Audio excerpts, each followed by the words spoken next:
Bonjour tout le monde, dans cette vidéo, on va avoir des idées sur les notions de fonctions.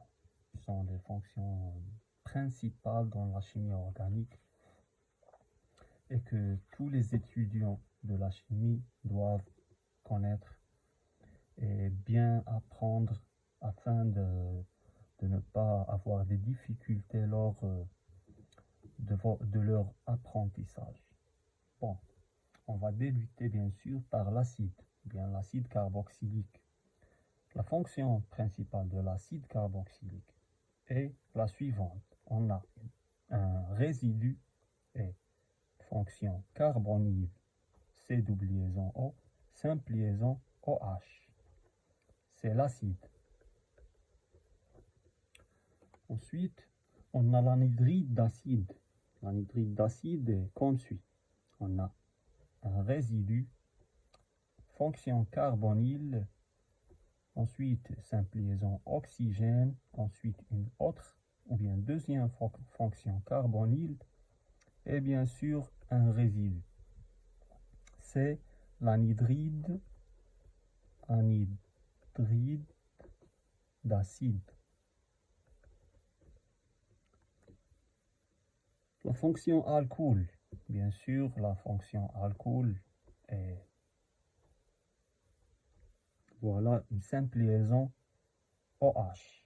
Bien sûr, on a ici, on peut écrire comme suit. Résidu, résidu, résidu. Voilà. C'est l'alcool. La fonction amide. La fonction amide, on a un résidu, une fonction carbonyle et l'azote lié par deux hydrogènes. Sachant que l'azote est trivalent, donc il effectue 3 liaisons. C'est la fonction amide. Ensuite, on a la fonction cétone. Kétone. La fonction cétone est, bien sûr, c'est une fonction carbonyle, voilà, entre deux résidus. Il se peut que ces résidus sont les fonctions principales dans tout le composé. Maintenant, c'est la fonction cétone, pardon. Voilà. La fonction amine est la suivante. On a un résidu, bien sûr, un carbone CH2, ou bien on peut donner cette structure-là, 3 résidus liés à l'azote. Voilà, NH2. Vous voyez la différence entre amide et amine. L'amine ne contient que la fonction NH2 liée à un résidu. Voilà. Alors que la fonction amide, bien sûr, on a la présence d'une fonction carbonyle liée directement à la fonction NH2. On passe d'accord à l'aldéhyde. On a un résidu C double liaison O, simple liaison H. C'est l'aldéhyde. Voilà. On a encore la fonction imine. La fonction imine est la suivante. On a deux résidus, voilà, ou bien prime, les mêmes, liés au carbone, qui est lié avec une double liaison avec la fonction NH, ou bien avec l'atome d'azote. Voilà. Sachant que l'azote, c'est un atome trivalent, mais la différence entre imine et amine, ou bien amide, l'amide contient la fonction carbonyle liée directement à NH2, alors que la fonction amine, il n'y a pas de fonction carbonyle, on n'a que des ou bien carbonhydrogène, voilà.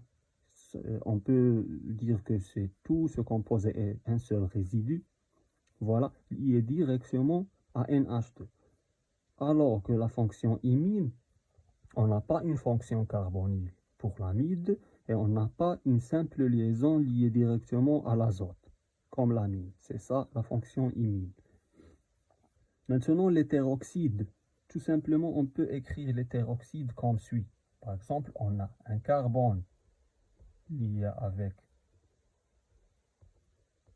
3 résidus.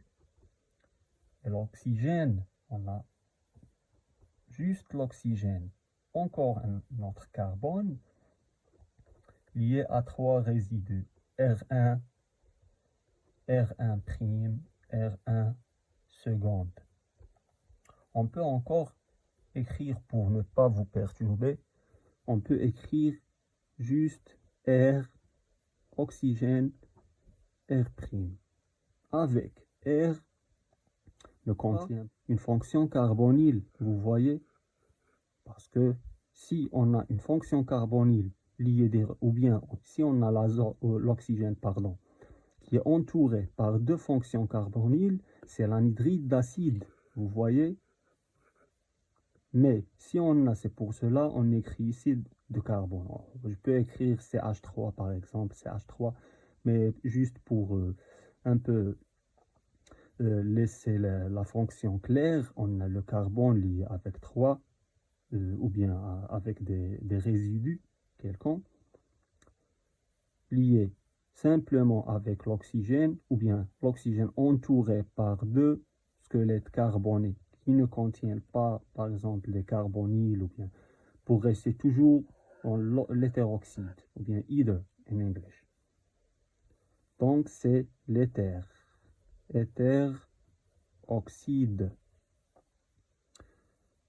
Trait d'union ici parce que il faut bien savoir que la langue anglaise et la langue française, il y a des petites différences, même dans la nomenclature, mais le principe reste toujours le même parce que l'atome, en fin de compte, ou bien la matière d'une façon générale, est la même. Voilà, l'hétéroxyde. Maintenant, on va parler du nitrile. Le nitrile, on a un résidu lié à un carbone qui est triplement lié avec l'azote. Voilà, c'est le nitrile. Et dans des prochaines vidéos, on va bien sûr étudier la nomenclature de toutes ces fonctions et on va étudier deeply, la nomenclature du maximum possible des composés que vous pouvez rencontrer même dans les examens ou bien dans la recherche après, sachant que la chimie, si vous continuez dans cette filière-là, bien sûr, vous allez rencontrer ou bien vous allez étudier des cours tels que la résonance magnétique nucléaire, la résonance paramagnétique électronique, les spectres Raman, tous ces trucs-là, vous devez avoir le maximum, ou bien vous devez être basé à la chimie organique. Et voilà, pour ne pas parler trop, on va reprendre. Maintenant, on va parler de chlorure d'acide. Les chlorures d'acide, on a un résidu et une fonction carbonyle liée au chlore. Voilà, toujours on parle du carbonyle parce que le carbonyle lié à une fonction OH, il sera un acide. Voilà. Carbonyle entouré par, ou bien oxygène entouré par 2 carbonyles, c'est l'anhydride d'acide. Carbonyle lié directement, simplement avec NH2, c'est l'amide. Voilà. Carbonyle lié directement à un hydrogène, atome d'hydrogène, c'est l'aldéhyde. Voilà, c'est chlorure d'acide. Bien sûr, on va maintenant montrer l'ester. L'ester, c'est fonction carbonyle liée à un oxygène, voilà, et un résidu. C'est l'ester. Bien sûr, vous devez toujours bien vérifier le composé ou bien la structure. Et voilà. Bien sûr, on va étudier tout ce qui concerne la chimie organique, la stéréochimie, bien sûr la nomenclature, on va étudier la nomenclature. Mais avant de terminer, les phénols, je vais vous donner la fonction des phénols. Les phénols, voilà, liés à OH, c'est phénol. Vous pouvez juste prendre cette molécule-là, phénol. On peut même écrire sous cette forme. Le phénol, ce n'est pas un cyclohexane, mais il contient 3 insaturations. Ce sont des fonctions aromatiques, bien sûr. Voilà, c'est le phénol. Pardon, bien sûr, j'aime bien que vous avez compris un peu la notion de fonction de base à propos de la chimie organique. Merci pour votre attention et n'hésitez pas à vous abonner et faire un j'aime si vous avez compris ou bien si vous voulez bien sûr avoir des nouvelles vidéos. Vous pouvez laisser des commentaires et poser des questions et comme ça je peux vous répondre par des vidéos. Et merci pour votre attention. À la prochaine.